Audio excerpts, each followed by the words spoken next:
The Nahanni, Headless Valley, Canada's most cursed place. Imagine a place where the map ends. We live in a world that has been conquered.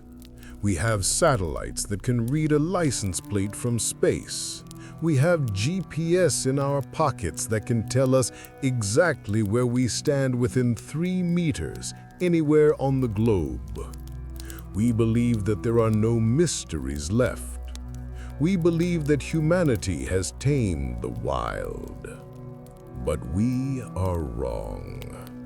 There are still corners of this planet that resist us. There are still shadows where our technology fails and where the old rules of survival, kill or be killed, are the only laws that matter. Deep in the vast frozen wilderness of Canada's Northwest Territories, there is a river that carves its way through stone and time. It is a place of breathtaking, violent beauty. It has canyons deeper than the Grand Canyon. It has waterfalls twice the height of Niagara. It has hot springs that bubble up from the earth like a witch's cauldron, creating pockets of tropical mist in the middle of the frozen subarctic. To the geographers and the tourists, this is the South Nahanni River, the centerpiece of the Nahanni National Park Reserve, a UNESCO World Heritage Site. But to the men who traveled these waters 100 years ago, to the prospectors who dragged their heavy boots through the mud, and to the indigenous people who watched from the tree lines, this place had a different name. They called it the Valley of No Return. They called it the Valley of Broken Skulls. But the name that stuck, the name that was whispered in the trading posts and printed in the terrifying headlines of newspapers across the British Empire, was simply the Headless Valley. Why? Because in this valley, people don't just disappear. That happens everywhere in the wild. In this valley, they are found, but they are found incomplete. The story we are about to tell is not a campfire ghost story invented to scare children. It is a matter of historical record. It is documented in the archives of the Royal Canadian Mounted Police.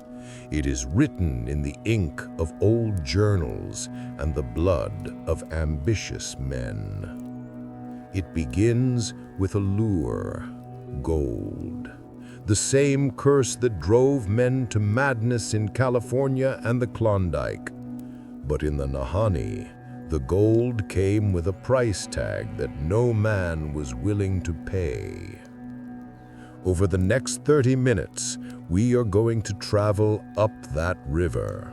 We are going to retrace the final steps of the victims. We will investigate the ancient legends of a lost tribe of giants, the scientific possibility of prehistoric monsters surviving the Ice Age, and the unsettling reality of a serial killer who may have operated in these woods for decades without ever being caught. Lock your doors, turn down the lights, and whatever you do, don't lose your head.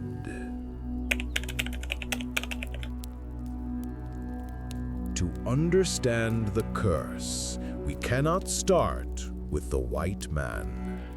We must go back further, into the mist of oral history, to the people who have called this land home for thousands of years, the Dene.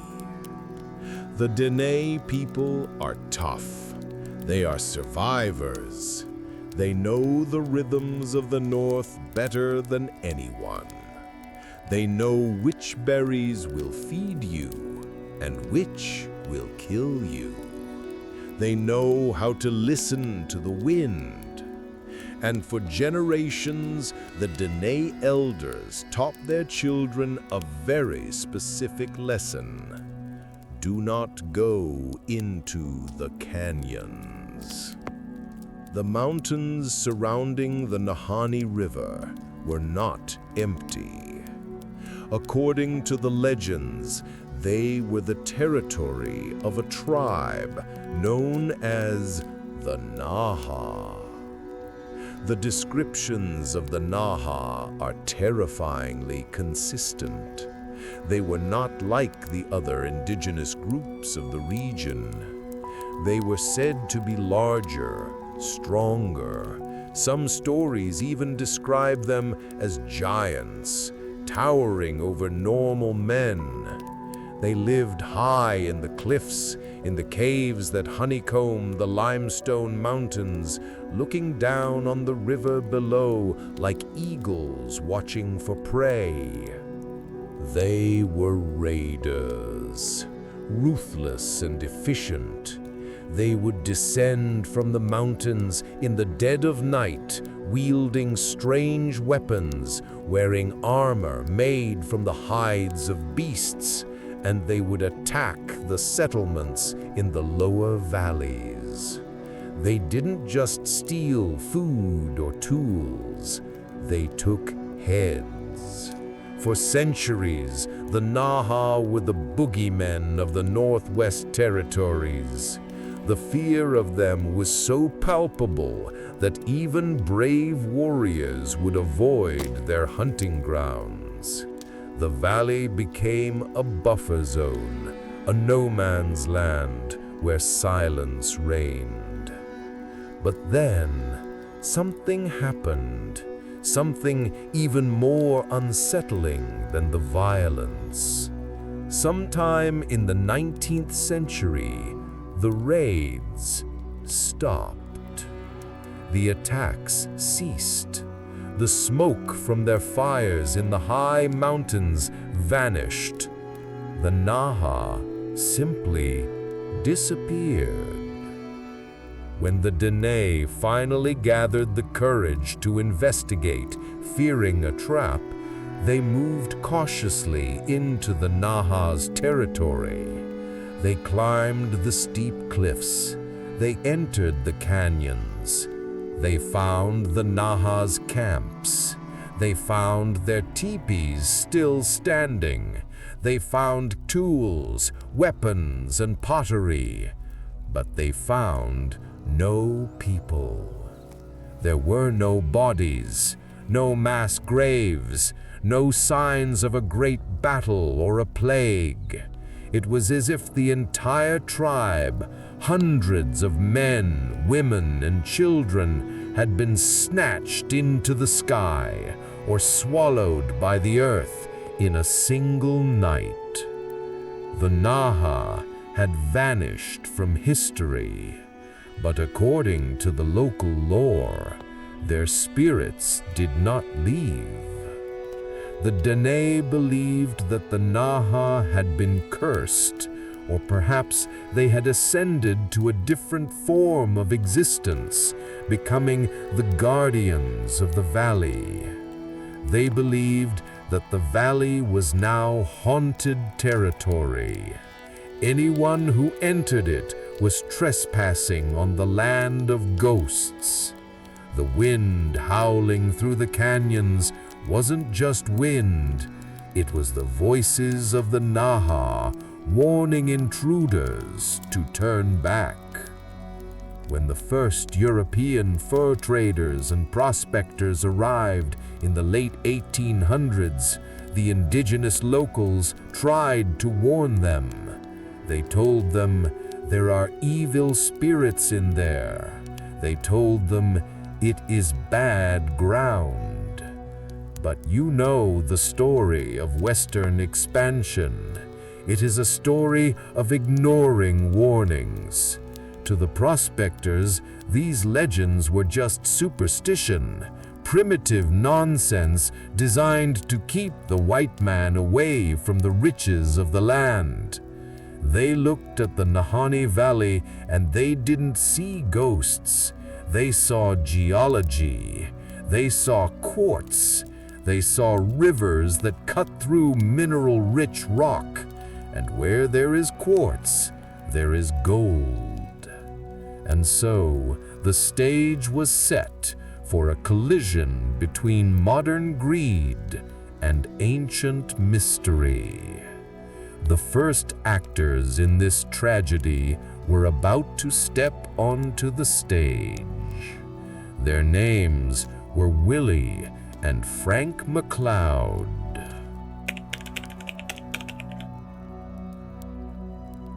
The year was 1904.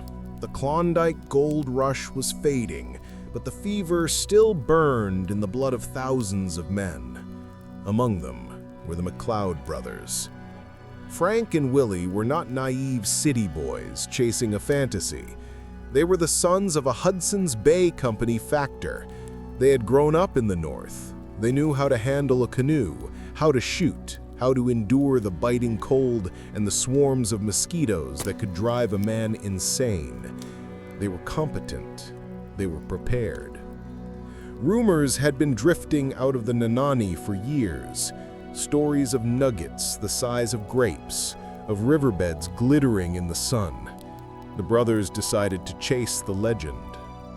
They packed their gear: heavy wool blankets, rifles, axes, sacks of flour and beans, and they pushed off into the Liard River, heading upstream toward the mouth of the South Nahanni.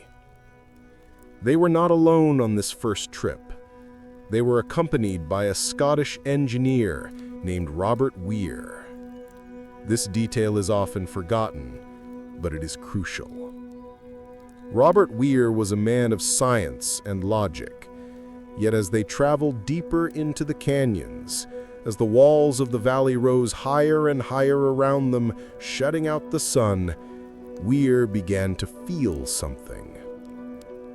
He later described an oppressive atmosphere, a feeling of being watched, a heaviness in the air that had nothing to do with the weather.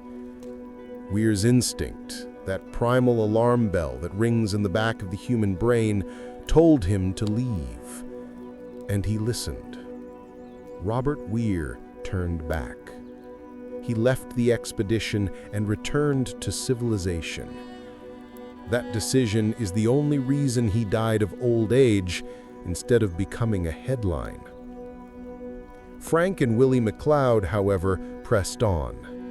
They laughed off the superstitions, and for a while it seemed that fortune favored the brave. They made it deep into the valley, into a flat, lush area that looked promising, and the rumors were true. They found it. They found gold. We know this because they managed to send word out. They cached a significant amount of gold. They were successful. They had done what so many others had failed to do. They had unlocked the treasury of the Nahanni. But getting the gold is only the first part of the problem. Keeping it and getting out alive is the second. In 1905, they prepared for a second expedition to retrieve their stash and bring out even more. They vanished into the mist. 1 year went by. No word. 2 years. Silence. 3 years. By 1908, the silence was deafening. Rumors started to circulate in the trading posts of Fort Liard and Fort Simpson. Some said the brothers had found so much gold they exited the valley via a different route, traveled to Alaska, or maybe even fled back to Scotland to live in secret luxury, avoiding taxes and old debts. People wanted to believe that. It was a nice story. But their brother, Charlie McLeod, didn't believe it. He knew Frank and Willie. He knew they wouldn't abandon their family without a word. So in 1908, Charlie organized a search party. He followed the river. He fought the rapids. He scanned the banks for any sign of a camp, a broken canoe, a blaze on a tree. And then he found it. On the banks of a wide, flat stretch of the river, deep within the valley, he found their camp. It was eerie. The camp wasn't destroyed. It was just quiet. He found 2 bodies. They were still wrapped in their sleeping furs, lying near the ashes of a fire that had gone cold years ago. The first thing Charlie noticed was the strange position of one of the bodies. The arm was outstretched, reaching towards a rifle that was lying just a few feet away. It was a snapshot of a desperate final moment, a man waking up to a sound, reaching for his weapon, but not being fast enough. But as Charlie got closer, the horror of the scene revealed itself. The sled dogs were gone. The valuable tools were still there, but the bodies, the skeletons were intact, except for one part. The heads were missing. Gone. Not crushed, not rolled away, simply gone.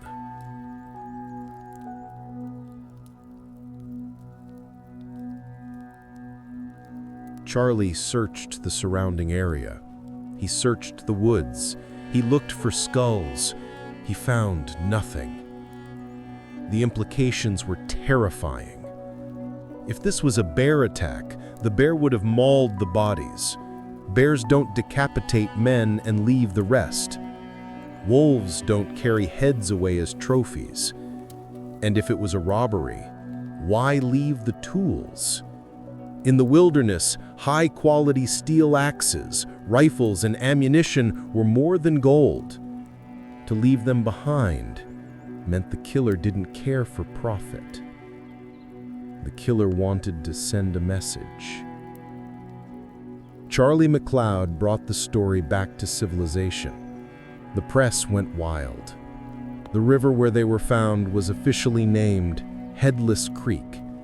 The valley where they camped became Dead Man Valley. The legend of the Headless Valley was born. But the valley was just getting started. It had tasted blood, and it was hungry for more.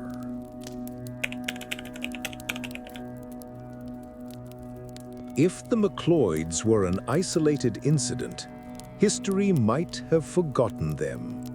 Tragedy happens in the north. Men freeze, men starve, men drown. But the decapitations continued. It became a pattern, a signature.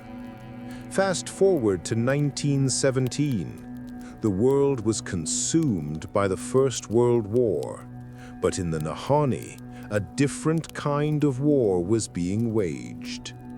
A Swiss prospector named Martin Jorgensen arrived in the valley. Jorgensen was the real deal. He was not a dreamer, he was a professional. He had heard the stories of the McLeods, and he claimed he wasn't afraid of ghosts or mountain giants. He was smart. He built a sturdy cabin, not a tent. He built it near the river with clear lines of sight. He carried a modern rifle. He was ready for anything. And just like the McLeods, he found gold. Lots of it. He sent a letter out to Fort Simpson, essentially saying, "I've struck it rich. I have the gold. I'm coming out soon." That letter was his death warrant. When Jorgensen didn't show up, a search party was dispatched. When they arrived at his claim, they saw the smoke from miles away. His sturdy cabin had been burnt to the ground. It was a pile of charred logs and ash. Sifting through the debris, the searchers found Martin Jorgensen, or rather, his torso. His skeleton was found among the ashes. And, you guessed it, His head was missing. The police investigation was baffled. Jorgensen had a gun. He was inside a cabin, yet he had been overpowered, killed, decapitated, and his home incinerated. Was it bandits? If so, who were they? The Nahanni is hundreds of miles from civilization. To operate a bandit gang out there would be logistical suicide. You would freeze or starve before you could rob anyone. The mystery deepened. In 1927, another man, known only as Yukon Fisher, was found on the banks of the river, dead, headless. In 1945, a miner from Ontario named Pill Powers was found in his cabin. The cabin had not been burned, but Powers was dead. He was lying in his sleeping bag. The scene was peaceful, except for the fact that his head was gone. The sheer number of deaths and disappearances began to pile up. The RCMP opened files, investigated, and eventually closed them as accidental death or unknown causes. But the locals knew better. You don't accidentally lose your head. The valley began to attract a specific type of person. Not just gold seekers, but mystery seekers. One of the most famous was Albert Fail. If you have ever seen pictures of the Nahanni, you might have seen him. He spent his entire life searching for the lost gold of the McLeods. He went into the valley alone year after year, decade after decade. He became a part of the landscape. He survived, but he never found the gold. Or if he did, he never told anyone. He died an old man, claiming that the valley had a voice that he could hear. But for every Albert Fail who survived, there were others who didn't. There were stories of men found frozen in the ice, kneeling with looks of sheer terror on their faces.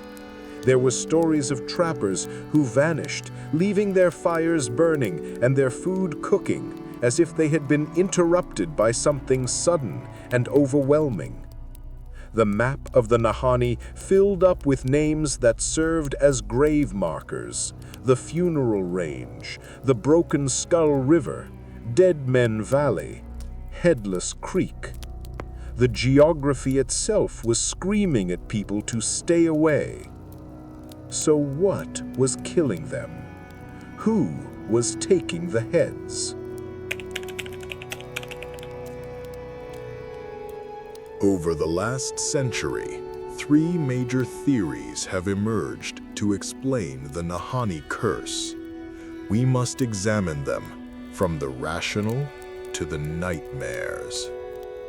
Theory number 1, the human element. This is the theory favored by the RCMP. It suggests that there was no monster, no curse, only the darkness of the human heart. The theory posits that a serial killer or a family of killers lived in the valley. Perhaps a prospector who found a massive gold vein and went insane trying to protect it. He used the legend of the Headless Valley as a psychological weapon. Think about it. If you just shoot a man, people will come looking for the murderer. But if you cut off his head and vanish, people blame the spirits. They blame the Naha. Fear keeps people away better than a no trespassing sign. Could there have been a mad trapper hiding in the canyons for 40 years? It is possible.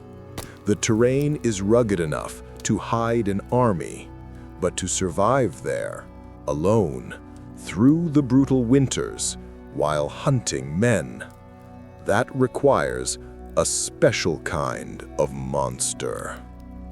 Theory number 2, the remnant of the Naha. This theory dives into the cryptozoological. What if the Naha tribe didn't disappear? What if they didn't leave?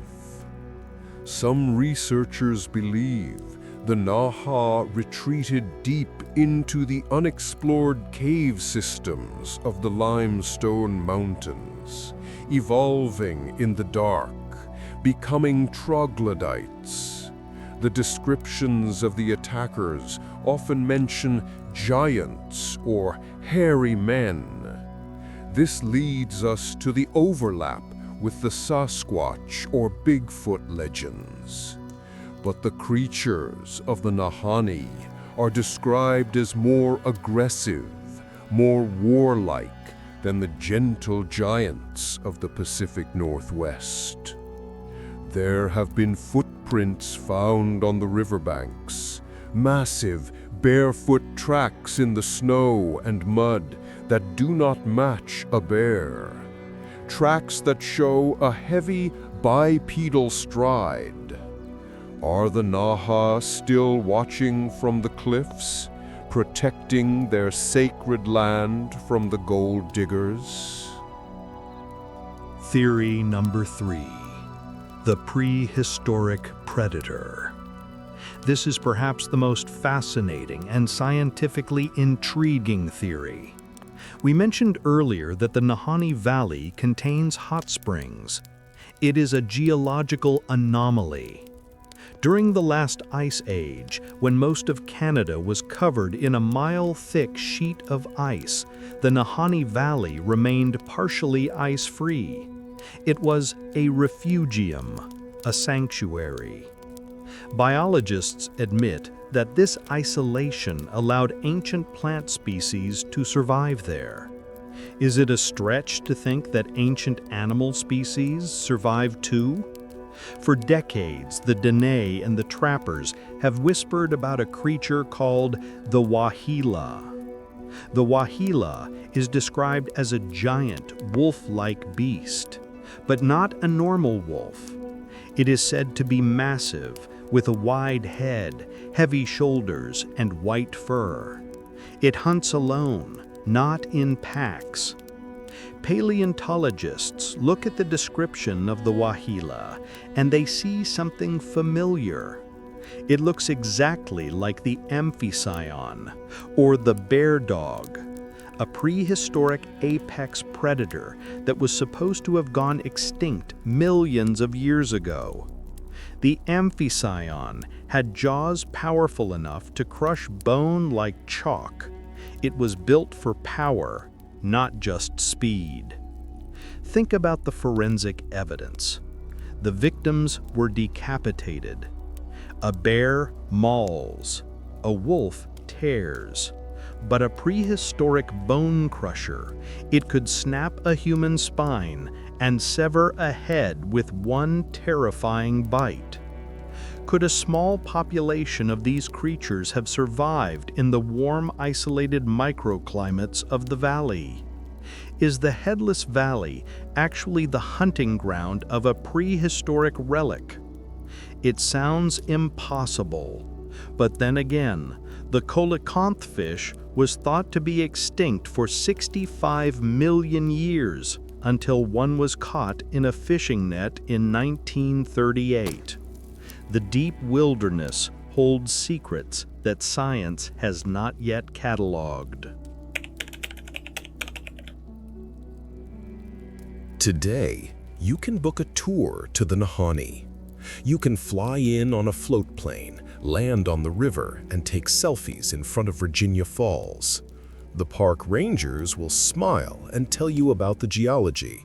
They will show you the beautiful orchids that grow near the hot springs. They don't talk much about the McLeods. They don't put pictures of Martin Jorgensen's headless body on the brochures. Civilization has wrapped a safety ribbon around the valley. We have sanitized it. We have turned it into a destination. But the locals, the people who live in the small towns on the edge of the wilderness, they still look at the funeral range with respect and fear. They know that when the float planes leave and the sun dips below the canyon walls, the valley returns to its true nature. The wind still howls through the gorges, sounding like the screams of the vanished Naha. The mist still rises from Headless Creek, thick and impenetrable. The truth is, we will probably never know for sure what killed the McLeod brothers, or Jorgensen, or Fisher. The evidence has rotted away. The witnesses are dead. The files are cold. But the mystery remains.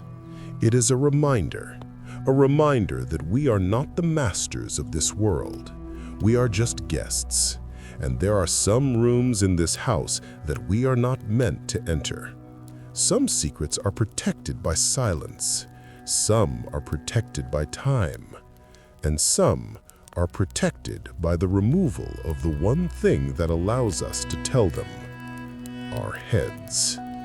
So I have a question for you. If you found an old map in an antique shop, a map hand-drawn by Willie McLeod, marking the location of a cave filled with gold in the South Nahanni River, would you go? Would you brave the rapids? Would you ignore the stories and camp on the banks of Headless Creek, listening to the twigs snap in the darkness, wondering if it's just a deer or something that has been waiting for you for 100 years? Think about that tonight when you turn off the lights. Thank you for listening to this journey into the dark. If you want to hear more stories about the places you should never go and the mysteries that should never be solved, make sure to subscribe and turn on notifications. Until next time, keep your eyes open and try to keep your head attached. Good night.